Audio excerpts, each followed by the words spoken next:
Sky Howdy, and welcome back to another episode of World Bigfoot Radio. I went live almost every night when I was there.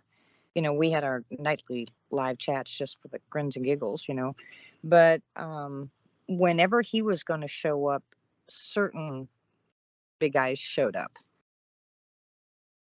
different than the ones that were there before. That's the first time I'd seen Grandma. I had explained to people on one of my live chats or one of my interviews that I had with somebody. I think it was you too that I had explained this to. But I had a Japanese maple tree right in front of my window, and I was on the second floor, and it was getting so big. Beautiful tree. I mean, absolutely beautiful tree, but it was a new one. And it was getting to the point where I couldn't see past that maple tree. And in my front yard, you probably had about 10, 15 feet until you hit my horseshoe driveway. And then you had that center area where usually all the deer would collect at night. Well, it got to the point where I was seeing eye shine between the trees, and these two trees directly in my line of sight from my window is where Kevin used to park his vehicle. And this one night I had asked my son, I told him, I said, Jim, Kevin's coming down to visit. I said, I need you to cut down this tree so we can see, because he had to lay on the floor in order to do the live chats with me. I could sit, but he couldn't. So he had to lay down the floor by the window. Well, that would completely annihilate his vision at all. So I'd asked my son to cut it down. The night he cut it down was the second time. The first time it was kind of odd because I wasn't used to a gray Sasquatch. But the night he cut it down, now I know it was Grandma, stepped out specifically from the tree so I could see her full body and then stepped back behind the tree.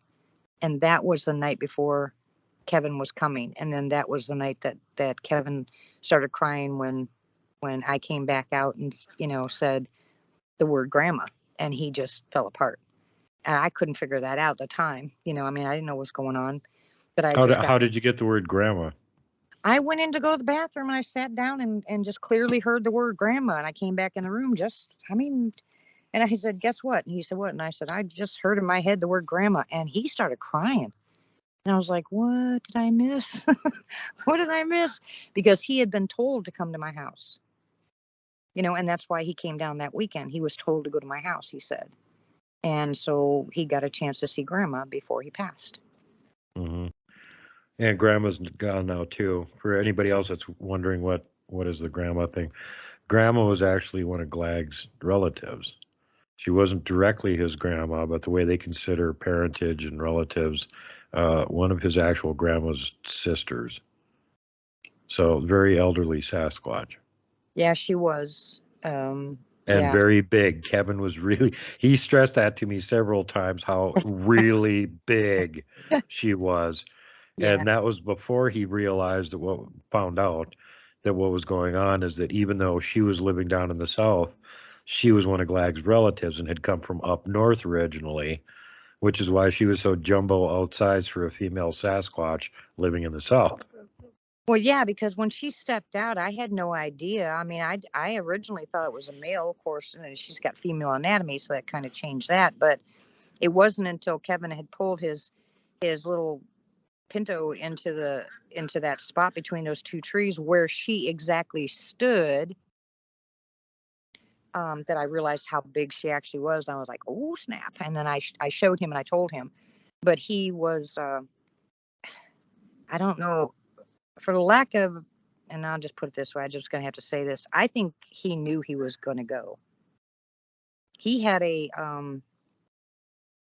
couple of times he had made a comment to me about he wouldn't be around real long. I said, stop saying that. He said, I just know it. He said, it's like, it's like they told him or he knew that he was going home. And I said, you better knock it off. Of course, then we started the whole thing with his legs, because they were going to chop his legs off. And, and then he got back out in the woods. And then when I found out that he had passed away, it just blew me away, totally blew me away, because he was out in the woods. His legs looked normal. He was happy, and then he was gone. And I was like, what the heck? Yeah. But he had mentioned it a couple of times prior to his passing that he knew he was going home. apparently I was the second to the last person that talked to him. The last person that talked to him was his father. Yeah. And he was telling him that he felt weird and dizzy and didn't know what was going on. And his dad said, well, if you're having that much problems, as soon as you get off the phone with me, then drive and go get doctor, go to a Yeah. hospital. And he Yeah. said, okay, I will. And then he hung up. Well, and Yeah. apparently that's how far he got, because they found him that afternoon lying dead on the floor of the house with the cell phone still in his hand. Yeah. Yeah. Yeah, I know. Like I said, that was a severe blow to me, because him and I were really close, and yeah, it's still hard for me. The anniversary of his death, just I could, that happens to me about my brother that had passed away and my mom. I'll get that feeling, and then I have to look at the calendar and realize, okay, that's the date of when they passed. But when someone's close to you, you get that feeling before you even look at the date and know that something traumatic happened, and that's what I pick up. That's what I do. And right before his year anniversary, I was very weepy and couldn't figure out why. And I just, attitude wise, and I look at the calendar and I said, okay, I know why now. Yeah, But no, May 4th will forever suck. There you go. yeah, I know. Yeah. Anyway, I Well, thought that was pretty neat, because he told me after he had the experience over there with Grandma that it wasn't very much longer that she showed up over there in Arkansas where he was at. right. Yeah, he told me. And then he also said that there was another one that showed up there. And I think he said that he had talked to you to find out who the other one was, because he did say to me that he believed it was a DM, but it was hanging out with the rest of his clan. I was like, what? I said, yeah, you better find out, because I've only heard that a couple of times where they cohabitate, but he swore it was a DM. He said, he swore it was. It's entirely possible. We got one at Coloma earlier this spring by accident. Actually, I got it on video as we were setting up camp and the sun was going down. And then one of the other groups that we interact with, which is keeping in mind in a mountain range 80 miles away, completely different mountain range. In the video I shot where I walked into this glade and had them all around me and panned around in a circle, and it's called Surrounded by Sasquatch, in case you want to go see it. Everything, yeah, like there's about a dozen Sasquatch there, all sizes and shapes and ages. And there's also a dog man peeking around a tree with a Sasquatch on each side of it. So apparently they have at least one dog man hanging around up there with them too. So from what I'm seeing and from what I'm hearing from other people, it just doesn't seem all that uncommon that groups of them have dogmen hanging around them. I know somebody down in Louisiana, and the group that they interact with also has two dogmen that hang around with them. So, Yeah, that before. Yeah, I've been hearing that. Well, the past about 2 years is when I've been hearing a couple people saying, don't call them this, don't call them that, because there's a couple of them with my clan. I was like, wait a minute, what? Say that again. And like I said, the picture of the baby, if you can zoom in on your computer and look at the face, it looks to me like there's a snout there. I'm sorry, but it does. I had to keep looking at it going, wait a minute, am I seeing what I'm No, seeing? Robin talked about that. She had one of those little hybrids hanging around by where she was at with her clan, and just adorable, looked like a little teddy bear. But she Yeah, talked to him, yeah, and apparently it was a hybrid between a dog man and a Bigfoot, so apparently they can breed. oh, they amaze me, I'm telling you. But like I said, I haven't spent much time out here. It's just been it's with everything that's been going on, I have not really had time to sit out here. And I know they do miss me coming out here, and I do miss coming out here. But I do get more interaction, and I did apologize to everybody, because I know it's kind of horrible for me to say, but I get a lot more activity when I don't have a camera going. Yep. I can hear walking, I can hear talking. And I did put an audio recorder out one night. You could actually hear one walk up to the recorder, and this is my favorite thing, when they go, and then walk off. We tried that one time in my research area that we've been at for 7 or 8 years now. We put a teeny little audio recorder in the cup holder on one of those folding camp chairs. And Yeah. about an hour after we went to sleep, you can hear footsteps come up to it, and you can hear a Yep. finger go and tap Yep. it. And then Yeah. the footsteps walk away. Yeah. Yeah. And I Like, yeah, had we're not fooling anybody. yeah, you weren't, I don't think you were on that night that we had it, but I remember the flute that I did that stupid, I can't play it, but I just hit 2 notes on it. But I was actually live that night when you heard them repeat the flute, and I was like, here we go again, the flute noise. And they didn't have the flute. I still had it. So, I mean, that's twice now they've done that to me. They can make the identical sound of that flute. They know those chords perfectly. They can hit them perfectly. Exact same note that I hit with that recorder they did. I mean, with that, well, they call it a recorder, but, it's a Yeah. flute. Well, they're But incredibly anyway, good mimics. They can mimic everything from sheet metal ripping to 18-wheeler trucks changing gears and downshifting to sounds you don't even know what the hell they are, where they heard them in the first place. They can make those things too. yeah, I heard an owl. It sounded like it wasn't any more than, maybe 40 feet away from me. And I said, oh, the owl's visiting. Wait a minute. Let me hear it again and make sure it's an owl. I Yeah. mean, Hey, you because want to hear one that's really disturbing here? Now, it was long our suspicion that they like to use ravens and crows for spies, and right. we've pretty much guaranteed that to our own satisfaction that yeah, that's what's going on. Now, here's one thing that a lot of people don't know or think about. Ravens and crows are also excellent mimics. Oh, yeah. And one of the things that was the clincher for us on whether these guys were using the local ravens to be spies for them, because we were noticing every time we'd walk up this trail and go in a certain direction, a whole bunch of ravens up ahead to go nuts and fly over the valley, to the next valley over where they were hanging out, and let them know we were coming. So we tried a couple tricks to get around the ravens without them seeing us and stuff. And yeah, as soon as we went that one direction, they would do it. Well, one of the times that we tried this, there was 3 of us, and I was going straight up the main trail, and the 2 other guys turned to the left way down the mountainside and walked through the woods, sort of angling upward toward where we were going to see how far they could get up there before the ravens took off and alerted. And they were almost all the way up there, and these 2 ravens came flying out of the trees, flew directly over their heads, making a racket, and then flew over the top of the ridge into the valley on the other side. Now, here's the interesting thing. While they were doing this, flying over, making a racket, Mhm. they switched from raven and crow type caws to samurai chatter and then What? back again. Oh, Yeah. I've never heard that. All 3 of us heard it. I was quite a ways away from them. These things flew right over their heads, and I went, "What the hell was that over there?" And they said, "That was those ravens." As soon as they flew over us, they started doing that weird noise. I'm like, "That sounds exactly like samurai chatter on the Sierra Sounds." Well, who Oh, have I they want been to hear that listening so to? bad. Who have they been listening to, and who are they mimicking? Well, there you go. Exactly. Oh man, I'll tell you what. If I wasn't, like I said, if I wasn't such a chicken, I'd have been up there a long time ago.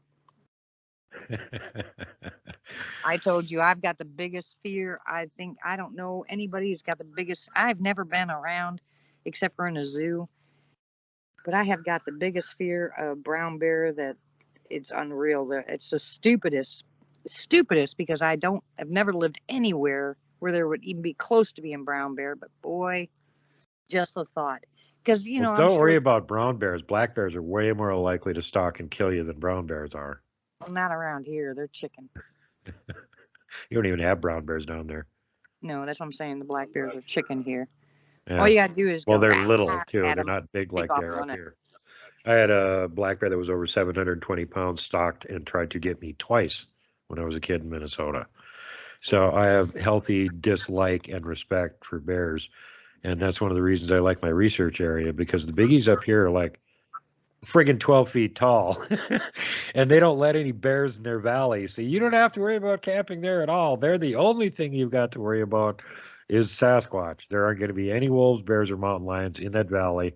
We've never seen a track from even one in 7 or 8 years of being up there all the time. Yeah, well, I know I did tell you this before, but we had a big cat that would sit at the tree line and just sit and stare at us. He'd just sit straight up and just stare at us. and that ended. I think the big guys got rid of them. And then I got a phone call from my neighbor who is an Indian. He said we saw a mama and two babies, and they're heading that direction. Well, they didn't even bother coming here unless they went all the way to the back.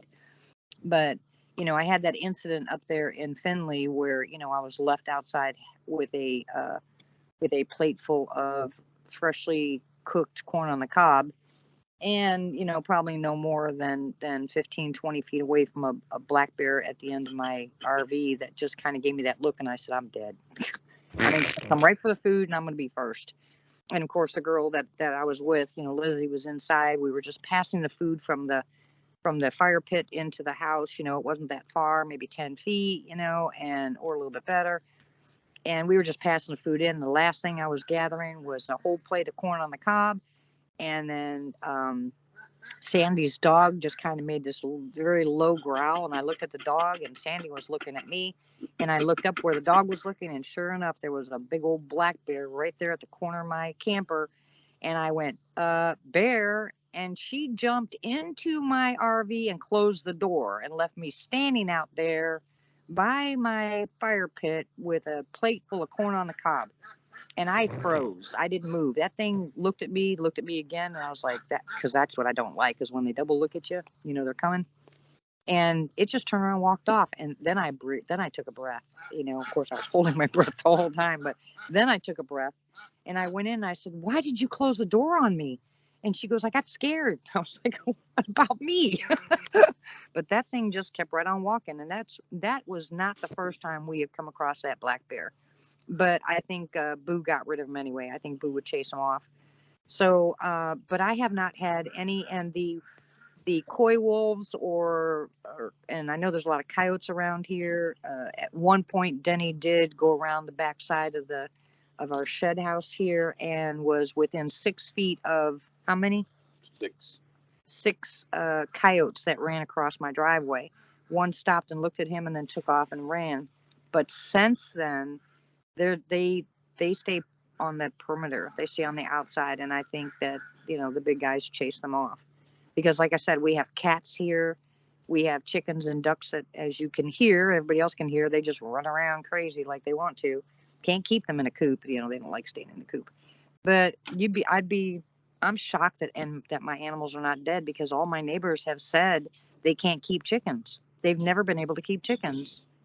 That something gets their chickens and eats them, and they're blaming it on the bobcats or whatever, the wolves, or I don't care what it is out here. They're blaming it on something, but not one of my animals have been killed. Apparently the Biggies thought that Kevin's mini goats were pretty amusing, because apparently they like to watch them. Yeah. And shortly after he moved in there, he found bobcat tracks, and he told the Biggies late one night, "Hey, there's a bobcat around here. If you guys see that thing, can you chase it off so it does? Because it'll try and kill the goats." Oh, really? And he never saw any sign of it ever again. Yeah, from his back door to the fence line, the very far fence line, where the goats, there was one goat that used to hang out there, just always lay there, and Kevin used to make fun of that goat because it was the laziest goat on the planet. But one night when it was out there, and it was about twilight, I said, "Look at that stupid goat." I said, "It's still laying there." And he said, "No, all the goats are in bed." And I said, "Look, Kevin, it's laying out there." He goes, "Nope, that's not a goat." Sure enough, it wasn't a goat, because all the goats had already been put up. They put the goats in, before dark, and they were all put up. And I said, "Oh my gosh," it was just laying on the ground, looked just like the goat. But it wasn't a goat. It was the goat. And I said, "Oh my gosh." I mean, he was in his glory at that property, because he had so much activity. Yeah, I remember a couple times when I called him practically every day, but there's a couple times I called him when he was sitting out on the porch at night, and he'd put the phone on speaker, and we'd be carrying on the conversation. And occasionally you could hear them in the background. And one time he had to go use the bathroom, so he just left the phone speaker on and said, "Here, keep him company while I'm in the bathroom." Uh-oh. So I just started saying random things, and some of the words that I know. And like about 3-4 minutes later, he came back out to the phone. He's like, "What the heck were you saying to these guys?" And I go, "Why?" And he goes, They're making all kinds of noise. And I'm like, well, I can't hear it. I can't hear it with the, pathetic speakers in your phone. It's not picking it up. And he goes, I can hear it from inside the bathroom. What See were what you I mean? telling them? See, they did the same thing to you they did to me. I couldn't hear him, but he can hear him. Yeah. I thought Well, that was pretty cool. one of these days, you're gonna have to tell me some of the words that you know, because I'm gonna try. I'm gonna attempt some. I don't say anything so that any of the things that I learned in the beginning to any of these guys out here. I just talk to them. You Don't you know how know, to say hello to them? well, here there's Choctaw, it's Halito, but Yeah. um, but there's a lot of different language. Mine's Okahana, which is what I talk to Boo with. Yeah. That's Blackfoot. So, and he would respond to that. So I think it depends on multiple. Blackfoot Indians were up in this area too, so they probably know that one also. Yeah, and It's they responded, so that's why I kept saying it. But they would respond to it, so they knew what it meant. yeah. Yeah, That's it's what amazes come me. to my attention that they're more or less like regional tribal languages. Right. Like some of their areas are big enough, they're like the size of 2 or 3 states, and there'll Yeah. be all one tribe of them that has the same language in that area. But if you go outside of it, they've got a different language again in some Yeah. other tribes area. Yeah. You have to be Bigfoot. Multilingual Bigfoot, Yeah.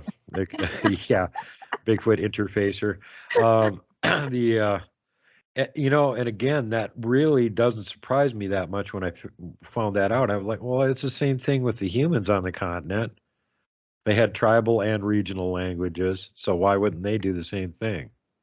Right. And I've told these guys, I said, I know you understand English because I've heard you talk before. And I said, say hello. Then you wouldn't hear anything for a while. And I said, hello. And then you hear that. I said, fine, be that way. I said, but I know you understand English. But Yeah. it's the male that does that grunt thing to me, and he does it all the time. And my son has heard it, my daughter-in-law's heard it, my grandson's heard it, everybody's heard it. I don't know if you've heard the grunt before, Oh Benny. yeah. But well, I was talking to my husband Oh sorry. because that's okay. You can't see me looking at my husband asking him, No, but I can't see anything. yeah, I know. Anyway, but yeah, they grunt. The one grunts, and I can't just say the one. Well, yes, I can, because you can tell by their tone of voice, by the way they do it. Peanut sounds female. Okay, you can clearly tell Peanut's a female. The baby, I'm not sure if it's a male or female. But the one that hangs around Peanut all the time is definitely a male, because he has that deep, noise, and she is definitely feminine, a little bit higher pitch, she can, and she has, like I said, she was the one that was crying that night that I was crying. That just amazed me, Duke. That amazed me that she would whimper like that when I was crying. There was nobody here. It was just me. And I mean, I could hear her out there, and I felt so bad. I mean, I've heard them more in mourning before, and it's heart-wrenching. It is heart-wrenching. I'm sure you've heard them mourn before. Or have Yep. you? They've got a traditional 4 days mourning period when one of them dies too. They're after they get done with that, they're silent for 4 days. Well, it is heart-wrenching to hear them like that. Let's see, I'm hearing noise in the tree line again. So, did you hear that? Yeah, they're trying to eavesdrop on us again. This always happens. Yep. I just heard the same thing I heard when we were talking yesterday. So my truck, unfortunately, is sitting right between me and the wood line, so I can't see a thing. Rotten. They can hear your phone though, right? Yeah. Yeah, they Okay.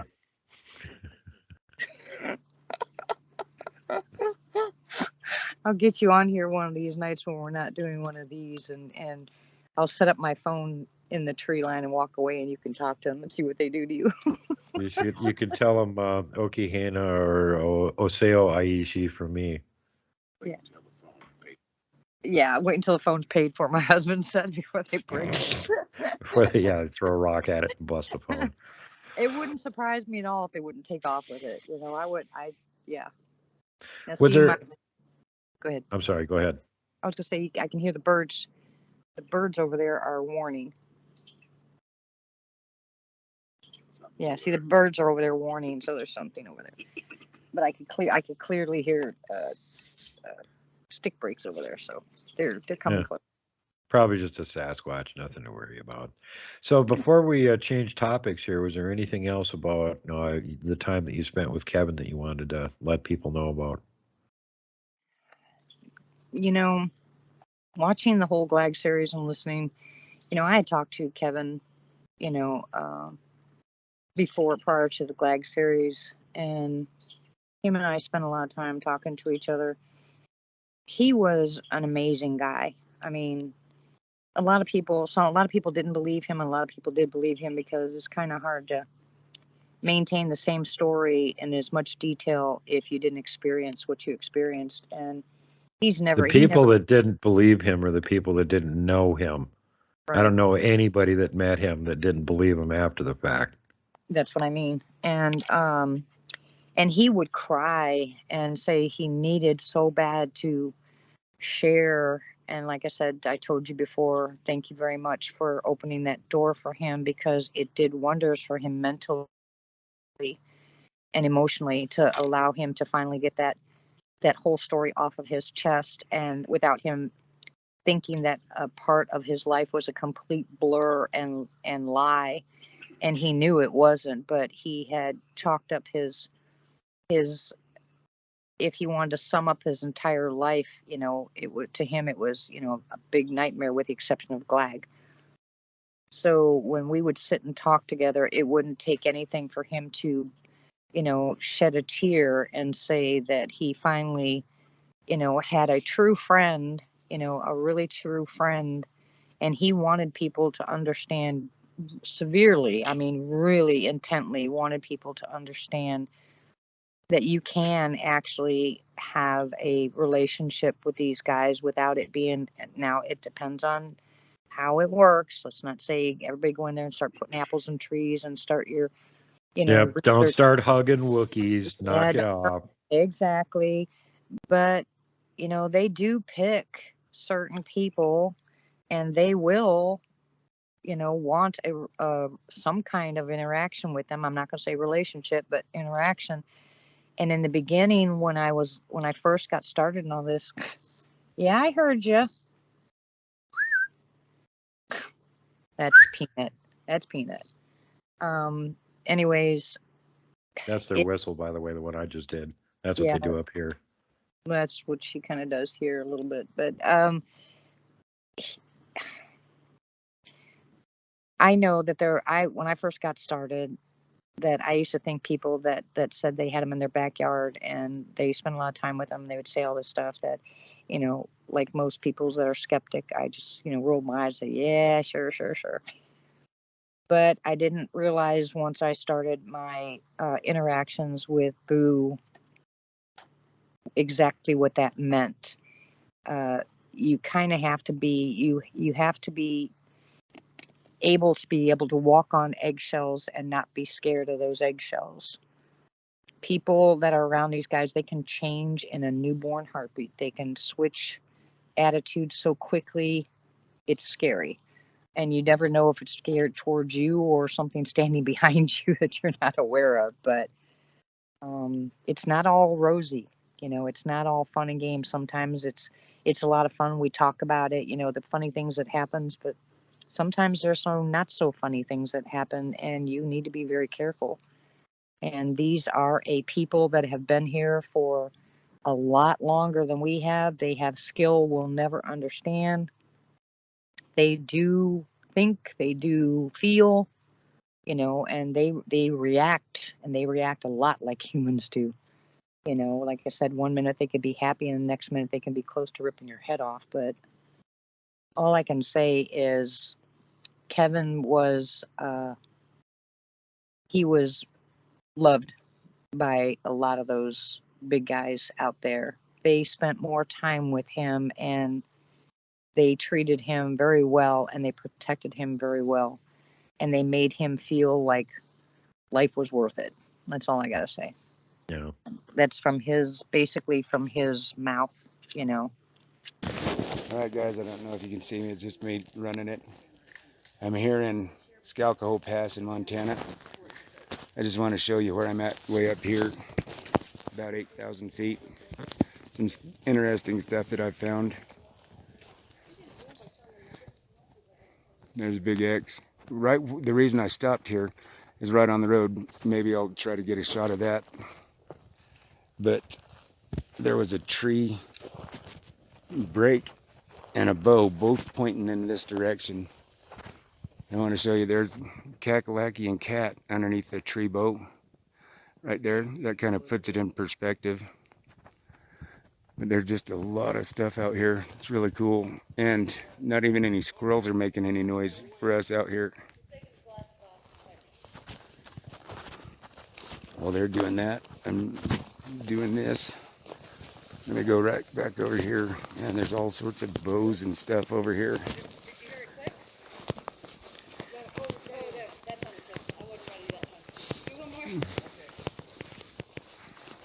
Sorry if you can hear that. We're all up here just camping, and I got some interesting stuff to show you later on in another video. Something Caveman and I found last night. Pretty interesting and sad at the same time, but like I said, I'll do another video that explains that. Actually, Caveman found it.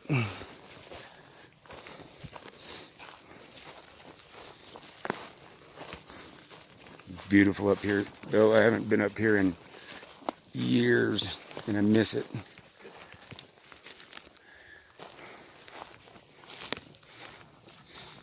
Let's see if you can see these down here. There's about 4 tree bows altogether.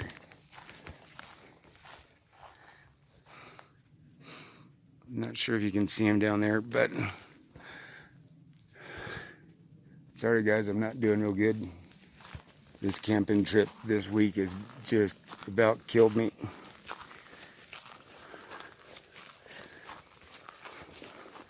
But I wanted to show you some of where I'm at right now in Montana.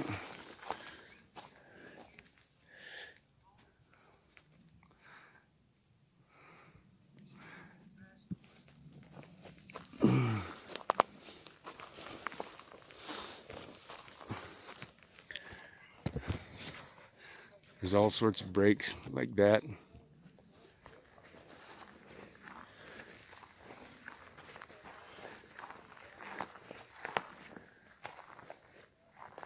can get a different angle of it.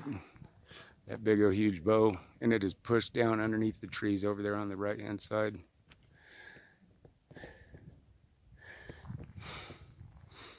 See if you can see them down there. That's Cat, Wayne, and Shane.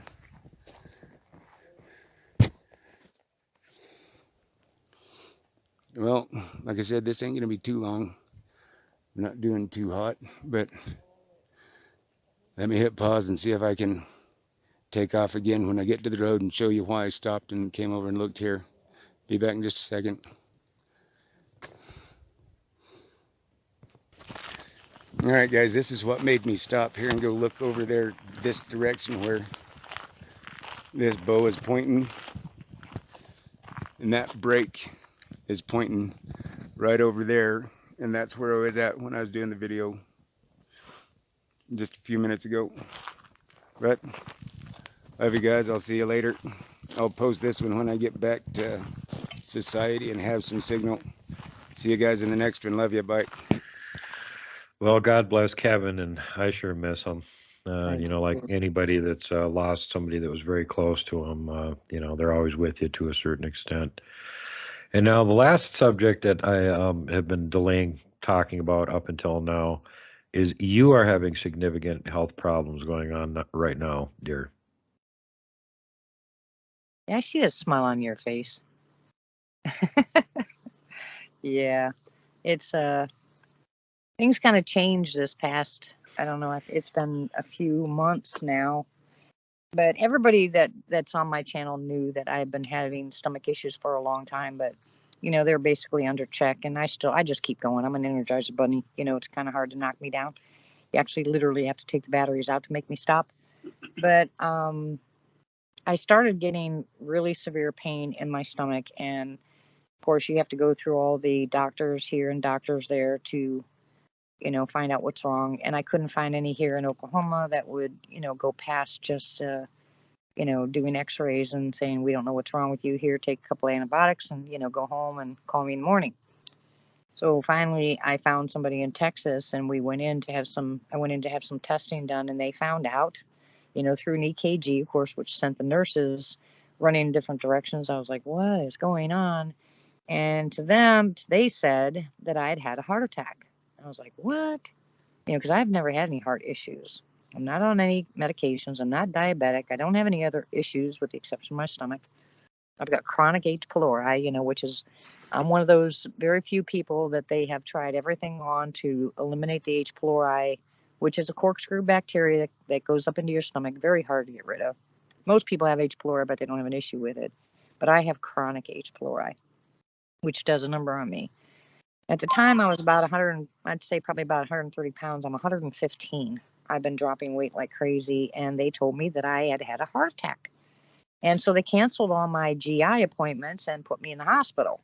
And when I went to the hospital, they told me at that time that they thought I was having another heart attack. And I was totally shocked. I didn't know what to do with it, because I certainly didn't feel like I was having a heart attack. But what they call SA, you have two nodes in your heart that are major pacemakers. One's called the SA node, which controls the top part of your heart and atrium, and a AV node, which controls the bottom part, and that's the ventricles. And either the SA node or the AV node isn't working, or there's a pause. And they told me the pause is what they were concerned about, because I could walk from here to there and drop dead. And I was like, excuse me? Excuse me? So I haven't been able to work. I can't I'm hospice, I take care of people. I have to lift, I have to bathe, I have to feed.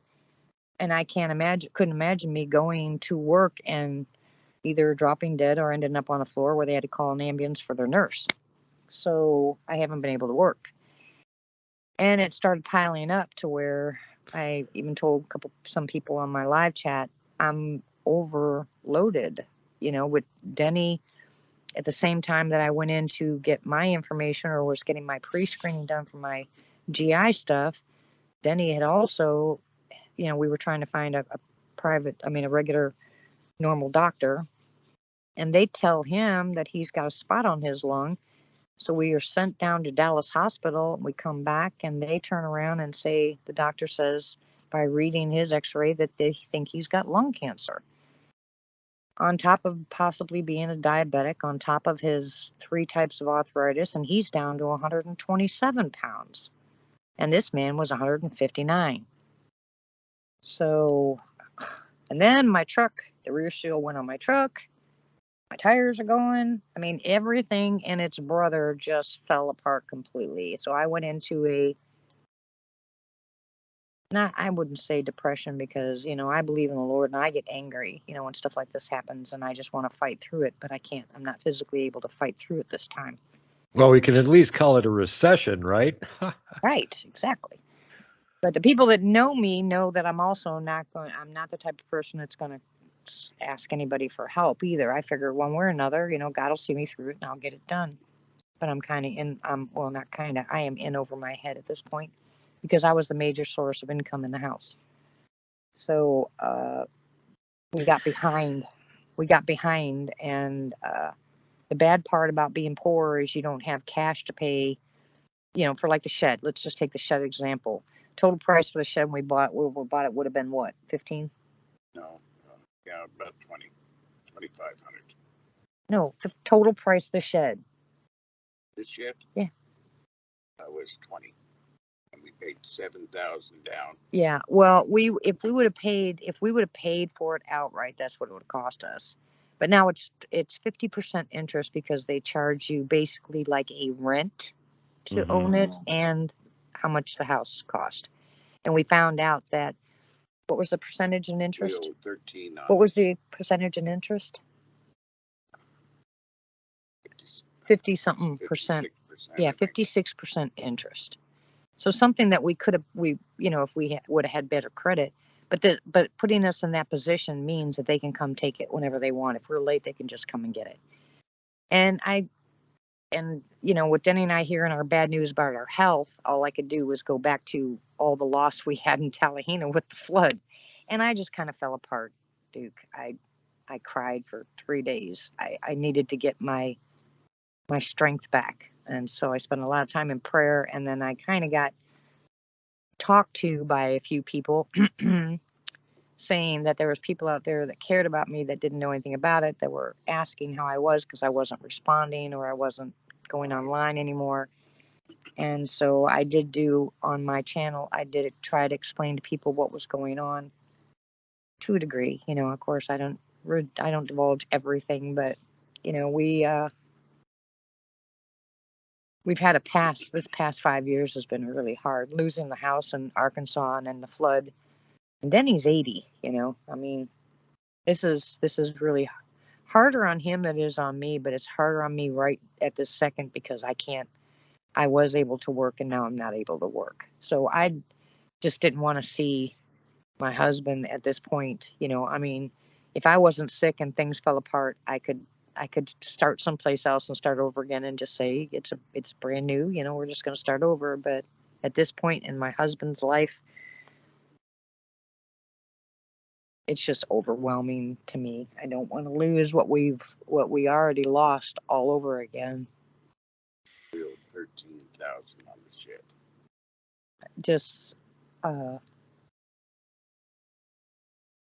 yeah, it's just heartbreaking, because I'm a hard worker, I mean, a really hard worker. And I've been working all my life. I'm not one to ask for help. I've never borrowed money from people in my life. I'm just, I'm a hard worker. And for my hands to be tied is how I compare it is to a man who loves his wife dearly and can't wait for their first child, and she's screaming. He can't do a darn thing to help her. Your hands are tied. Mm-hmm. And that's how I feel. I can't help, my husband's anxiety or his depression over what's going on because he's the man, and my husband is 80, so he's, old school. Man of the house, takes care of things, and he can't do anything to help. And now I can't. So my thing was, like I told you when we were talking, we're just at a very critical point right now. That's all. Yeah. Financially, we're at a very critical point.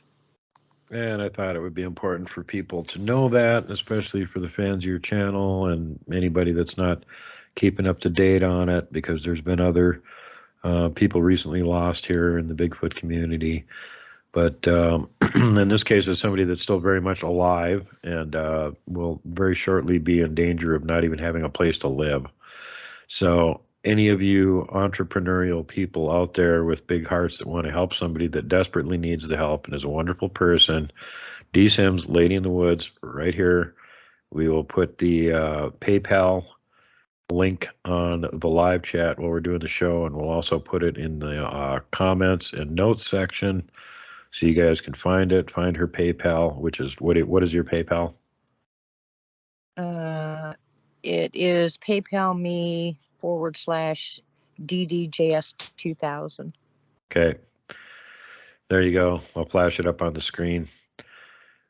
Please do whatever you can to help her. I know I got other friends that are going through similarly incredibly horrible situations, and these are the same people that go out of their way to help everybody and don't charge anything for it. And then when their situation falls apart, they don't feel like they should be asking people for help, and so people consequently don't know that they really, really need help. This is one of those situations, right? Yeah, it's hard being on the other end. Yeah, you're busy being the one that's helping everyone. You're not used to ever having to ask for help, And I've been in this situation too. At one time, I was a member of 4 different construction unions all at the same time, and it got to the point where I couldn't do anything. I was in a wheelchair 75% or more of the time, and living in a place that had no running water and no heat. Was really fun. So. Yeah, well, thank God we have heat, but we don't have any water. Our well went dry too. That added insult to injury. We Yeah. have to go to the neighbor's house, and the lady I work for actually stopped by here a couple weeks ago and brought me, 10 gallons of water from her tap, because our well, we had such a bad drought here and the well is 325 feet deep, or 324 or something like that. So yeah, your And water table went way down. yeah, and we had no water. I mean, we weren't able to take showers, rinse your face, use bottled water to brush your teeth, but that was it. Like I said, and we still have broken water pipes from last winter. We got to get those fixed before winter hits. And in Oklahoma, you can have 100-degree temperature one day and the next day it's snowing, for crying out loud. So it's, we were scrambling, and try to get things prepared for the winter, and then the bottom dropped out. And it was, and I'm sorry, like I said, I'm sorry. I apologize to, all the people that I care about online and that care about me. It's just that people helped me. I mean, it was Jamie and Carrie Arnold that back when that insurance company tried to steal our house, that I sold the house for a lot less than it was worth, but we ended up with, I don't know, maybe it was a week or 10 days that we had to move everything lock, stock, and barrel out of that big old house. Thank God we had the trailer, the RV. We get down to Tallahena, we get all set up. We take the proceeds from the house we sold. We dig a well, we get the electric in, we get the land cleared, and put the gravel in and stuff like that. And then we get flooded out. We're not talking about 3 or 4 feet of water. We're talking about 8 feet of water, where everything that we had, including all of our animals, died, where they had to boat rescue us. And then, people tried to help us out then too. And so I was showing videos here, the progress we were making, and things were going real well. I never anticipated a physical. I mean, I guess that's just how I am. I don't expect me to fall down. I'm a weeble, I wobble, but I don't fall down. But I guess I can fall down. I'm human. So this was a wake-up call, to tell you the truth. I never expected this. And I'm just at the point where I just don't know what to do. And I am spending a lot of time in prayer. And I did ask people for prayer, because prayer moves mountains. And I know there's a lot of people praying for us right now. But my biggest prayer is for Denny to not have cancer, for them to be wrong and him not have cancer. And from my heart to be, well enough to where I can go back to work and sustain us here. That's it. That's all I got to say, I guess. I don't know. Gosh, it's so hard, Duke. It's so hard talking about yourself. It's great talking about Bigfoot. It's great talking about other people's problems and seeing how you can help, but it's horrible to talk about yourself and what you're going. Yeah. For me, it is anyway.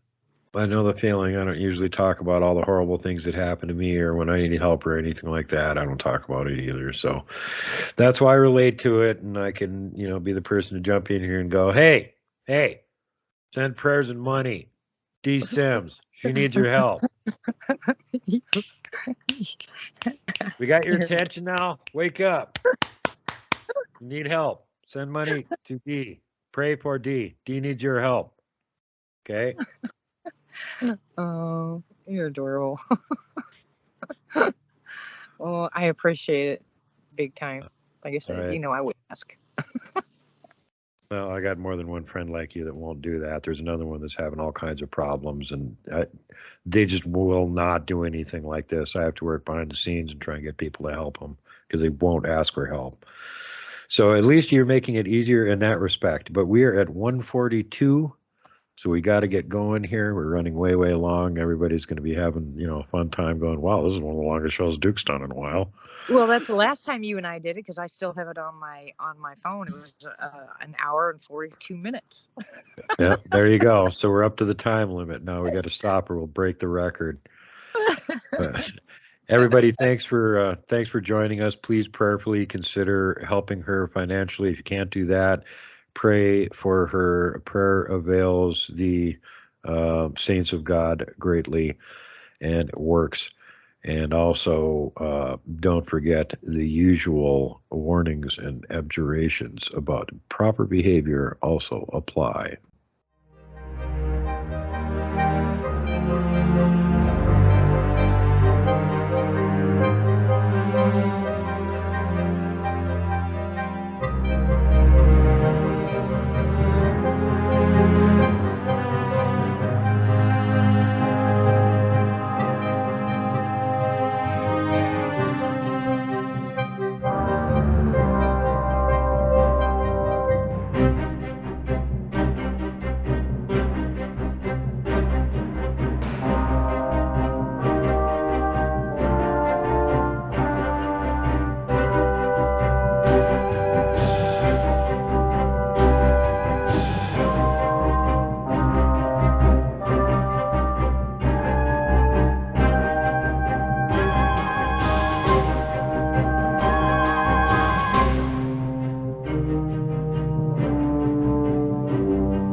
So make sure that you're kind to everyone.